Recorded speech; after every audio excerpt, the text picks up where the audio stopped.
Don't worry.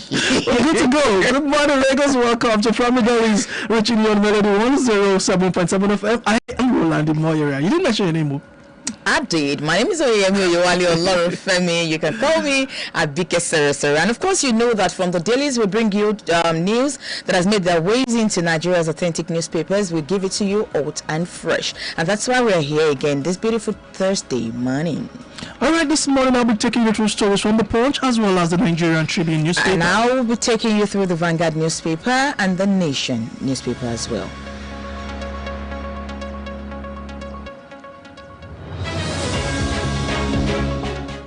Alright, kickstarting this morning where the stories are made it to the cover page of the Punch newspaper for today. Federal government unveils 54 trillion naira budget as debt service gulps 16 trillion naira. Voter register review begins as INEC closes registration. U.S. company withdraws Nigeria's presidential jets from sale. U.S. moves visa bans over alleged Christian killings in Nigeria. That's on page 5 of the paper. A big one on the front page of the Punch for this morning. Abduction crisis. National Assembly asks federal government to name terrorism financiers. It has the rider. Lawmakers demand guards for schools, worship halls. New defense minister probes Kebbi kidnap. Army general's death. Miners reject governor's 6-month mining ban plan. AMCON repays 3.6 trillion naira loan to CBN. Abiodun presents 1.67 trillion naira 2026 appropriation bill to Ogun Assembly.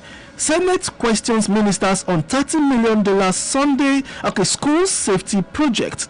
22 Lagos PSP operators fired for underperformance. That is on page 5 of the paper. CBN ends cash deposit limits for bank customers. Those are the stories you can get this morning on the cover page of the Punch newspaper.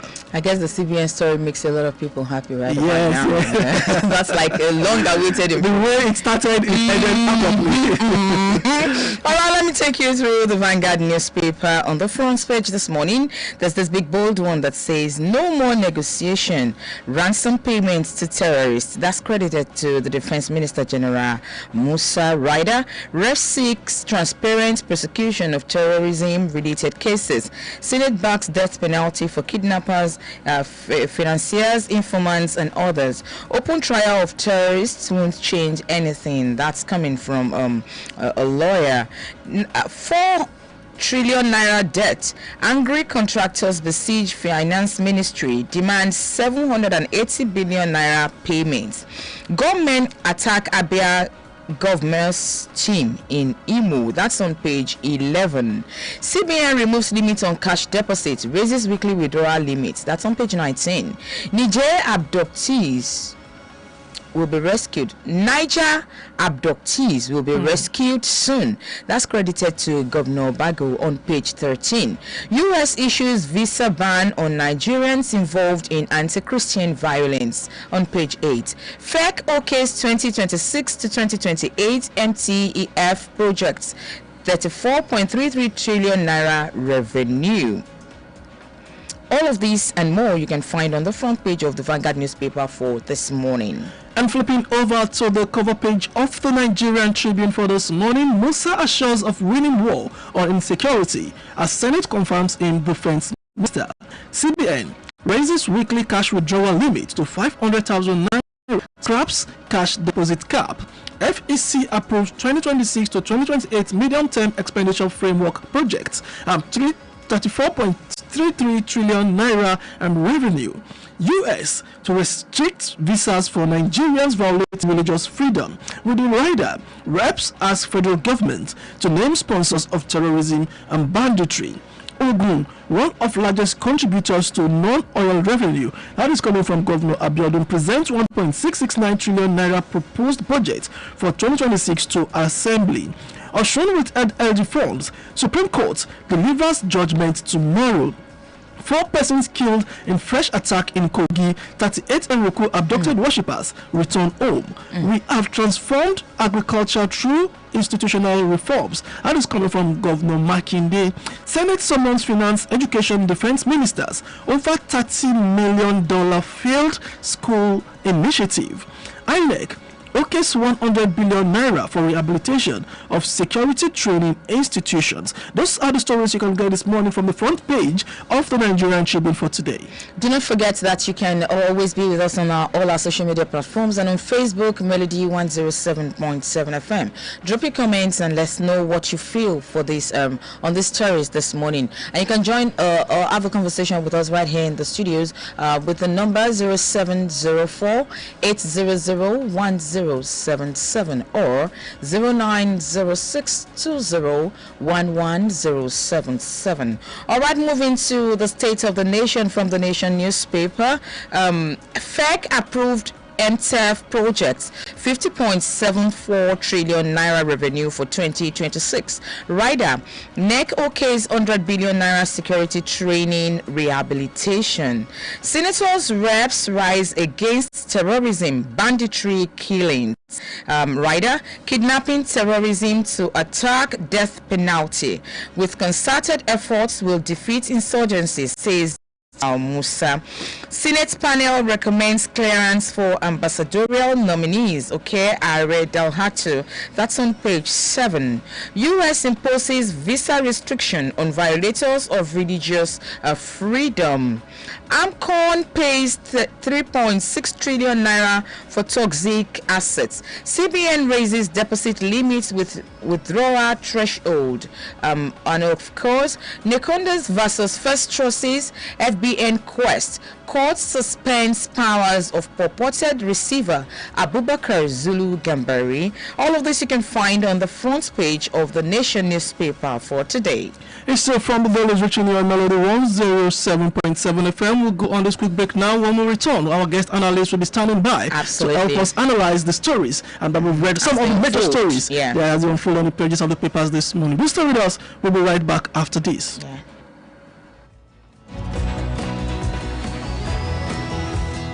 Hooray! It's that time of the year again. Christ is born, and that means Christmas! Children, get ready for the ultimate Christmas adventure at the Melody FM Children's Christmas Fun Fair. Oh yes! Join us from December 18th to 20th. Every day from 10 a.m. to 4 p.m. at number 6 Akintoye Street, behind the BRT bus stop, Iyanokpaja, Lagos. Oh yes! It's packed with fun. Bounce high on the bouncing castle. Strike a pose at the photo booth. Get your face painted with cool designs and dive into exciting games and competitions. Sing along to festive Christmas carols. Jingle bells, jingle bells. And guess what? Santa Claus himself is bringing you awesome gifts. That's not all. You also get a super cool tour of the Melody FM radio premises and air your fun fair moments on a live radio broadcast. All for just 4,000 naira. Parents and guardians, bring your children for a non-stop holiday excitement you can't afford to miss. The Melody FM Children's Christmas Fun Fair, where holiday magic comes alive.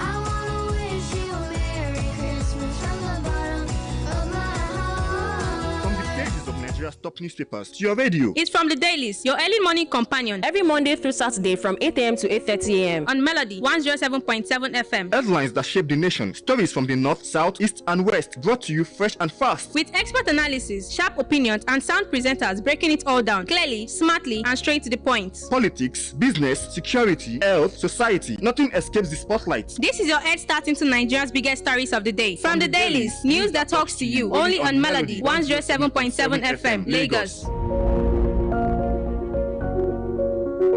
From the pages of Nigeria.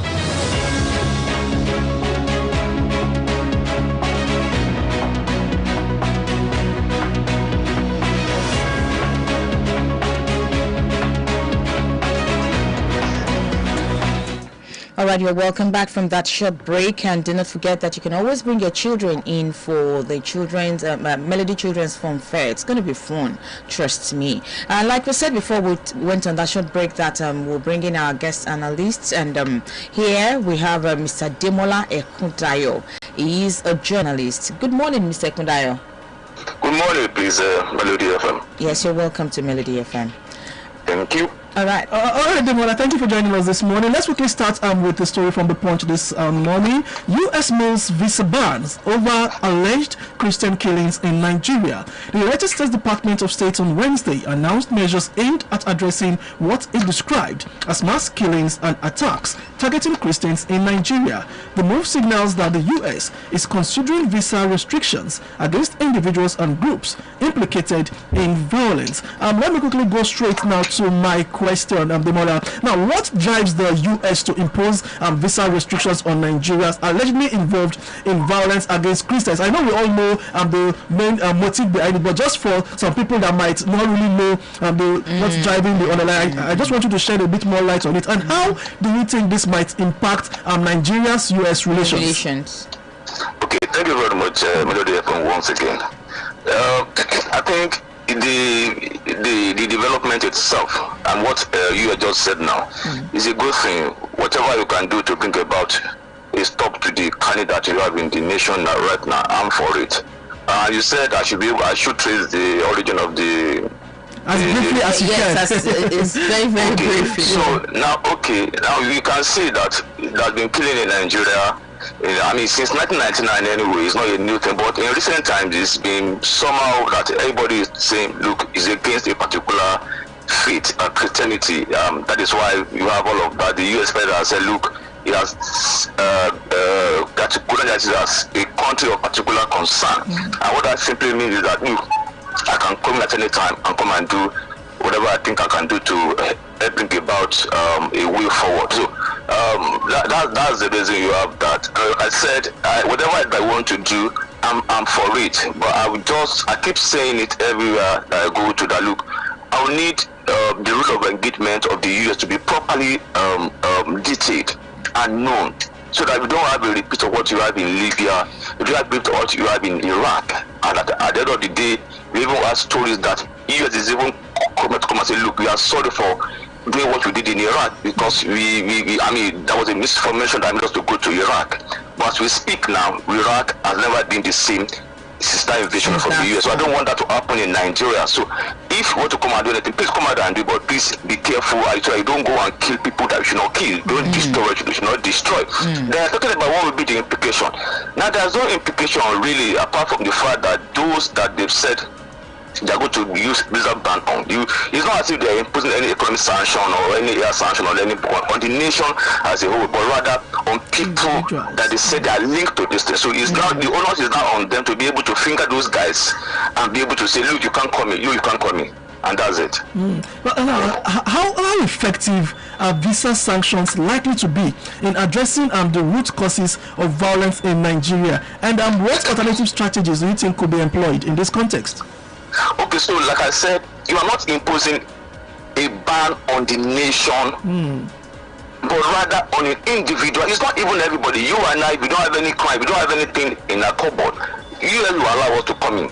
But those that they must have identified, they say, look, you can't come in. No, you can't come into our country and all of that. So that's the thing. Now, like I said, if you guys want to come to Nigeria or any country at all for that matter, I'm ready for you. Remember during the time of Jonathan, you got some machineries to come and do this thing for us. But unfortunately, we know what happened. So whatever it is that you want to do that will bring people say Christian, and I said whether they are Christians or they are not Christians, they are Nigerians. Nigerians are being mercilessly killed. All right. So whatever that will bring about is stop to that. I'm for it. Any method that I want to use, I'm for it. But please, like I said the other time, the rule of engagement must be clearly stated out. I mean, spelled out and strictly adhered to. Don't go outside of that thing.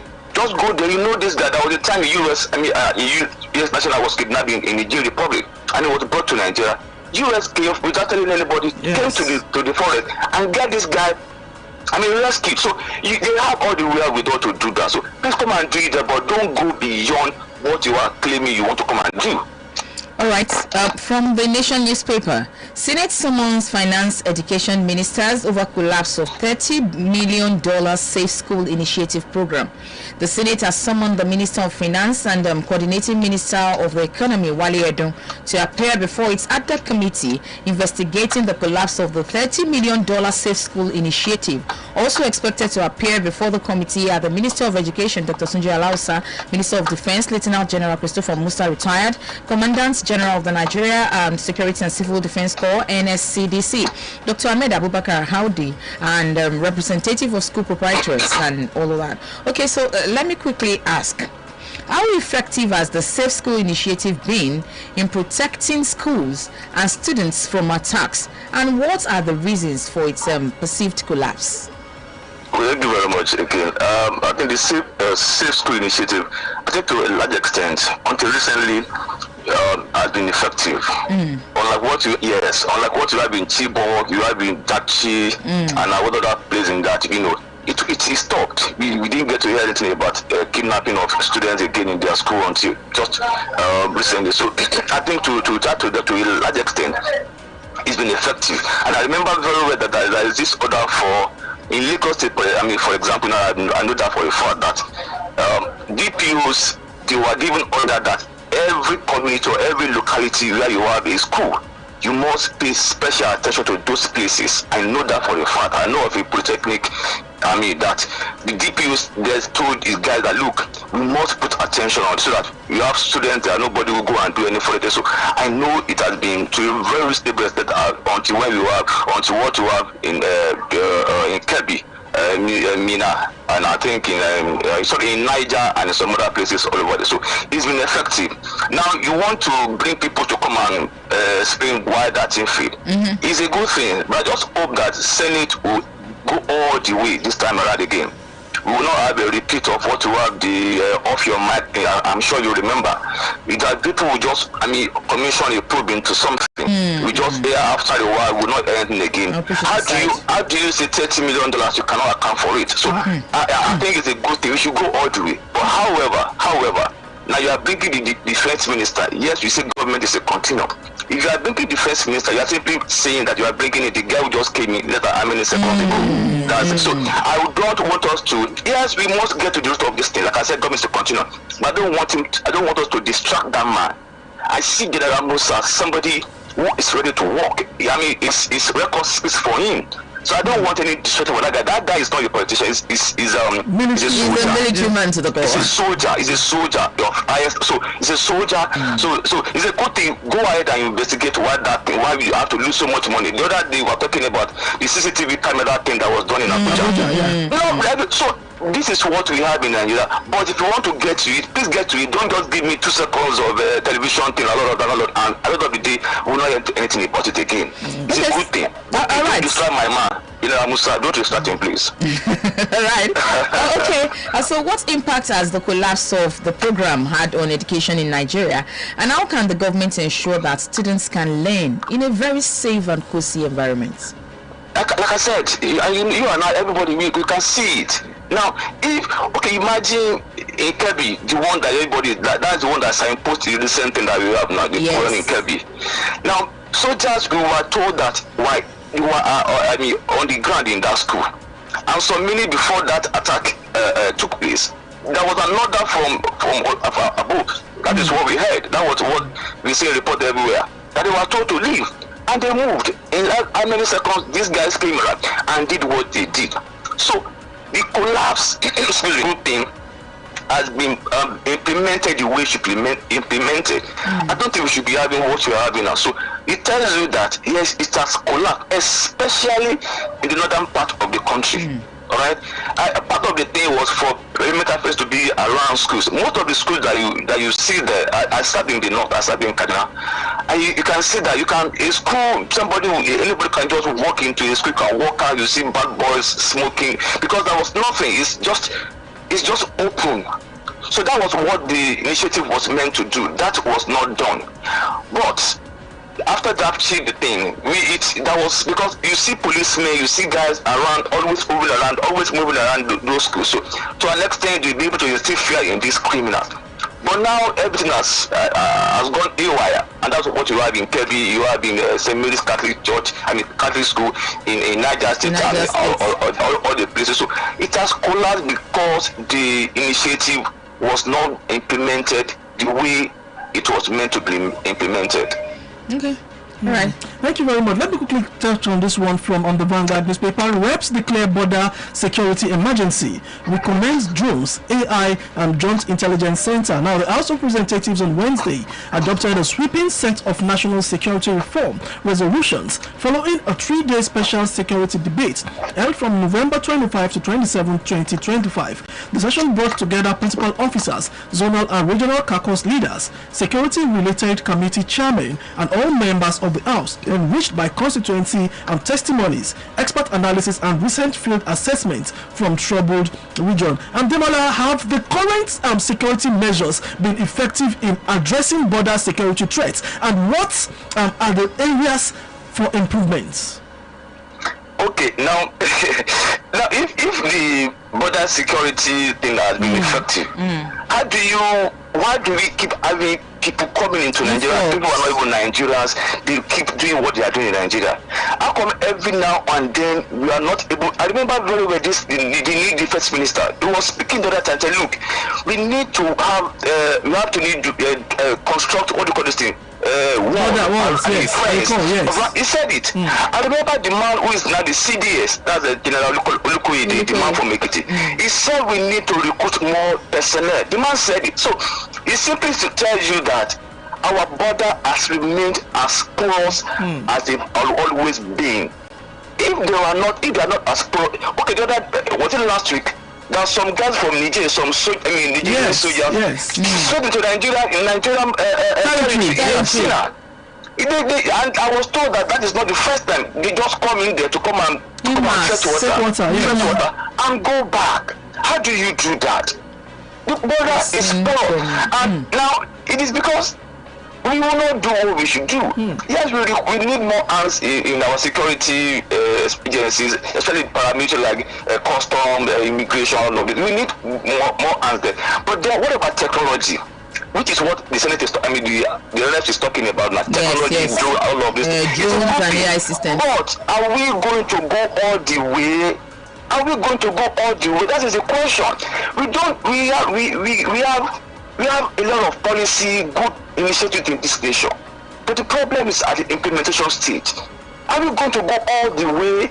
Are people not going to sabotage it? Look at when that man that was killed by Israel 2 days ago, some days ago, the General Musa Uba.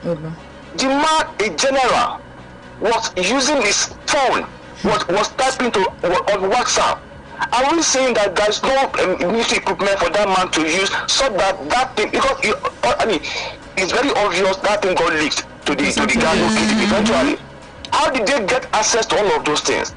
So if we implement all of these things, if we come to all of these things, it is good. But what Nigerian factor come in again, and we'll go back to where we are coming from. All right. That is my problem. Okay, take this very trending story from the Nigerian Tribune. CBN removes cash deposit limits, raises weekly withdrawal cap. All right. So the question is this: how will removing deposit limits and increasing withdrawal limits affect cash circulation in Nigeria? Very briefly. Okay, now very briefly, it's going to make us to not to be able to go around with cash. That is what CBN is trying to do. But let me say this quickly, because I'm not an economic analyst or financial matters. But what I want to tell CBN is all of this that you are doing, please do it. But please help us to see to the fact that this bank charges, you do this, people something will remove your money. That is what Nigeria. All of this that you are saying, that's just policy that are appealing to people up there. I'm talking about the masses now. Somebody sent money to me the other day, and in less than how many seconds you remove 900 naira, a particular 900 naira.